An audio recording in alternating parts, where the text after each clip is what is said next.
Back to my new blog. आज छठको दोस्रो दिन। आज चाहिँ हामी घाटलाई सजाउने काम गर्ने छ होइन गाइस। आज चाहिँ केराहरू काट्ने केहरू त्यहाँबाट उखुहरू काटेर घाटमा लाग्ने कार्य गरिरहेछ होइन गाइस। यहाँ अहिले सबै त्यही घाटहरूको काम गरिरहेछ सबजना, त्यही गर्दैछन् यहाँहरू। अङ्कलहरू हुनुहुन्छ गाइस, हेर्न सक्नुहुन्छ सबै केरा काटिसक्यो। अब यो केरालाई घाटमा लाग्ने हेर्न सक्नुहुन्छ।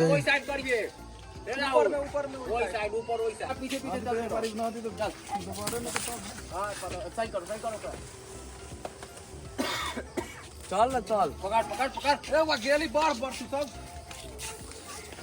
आदि ते पकडेको केरा पकड। हेर्न सक्नुहुन्छ केराको पातहरू ल्याउँदैछन् है गाइजहरू, हेर्न सक्नुहुन्छ त्यहाँबाट।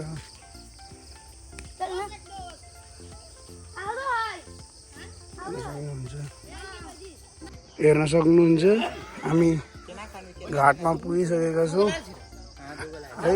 केराहरू यहाँ छ,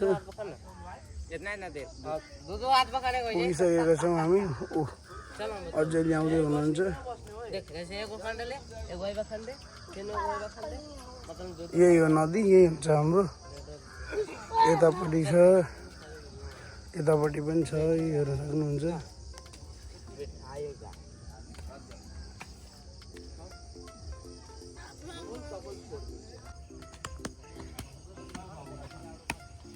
काम हुँदैछ यहाँ। यो चाहिँ हामी घर आइपुगेका छौँ है, घर आइपुगेका छौँ। अब यस्तो खुट्टा धुने अनि जाने फेरि घाटमा सजाउन। हेर्न सक्नुहुन्छ सबजना उठिसकेका छन्।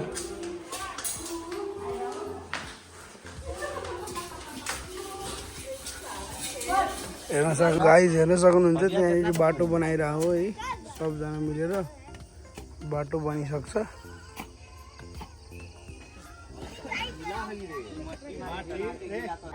गाइस अहिले यहाँ बाइकले सामान ओसार पसार गरिरहेछौँ है अहिले।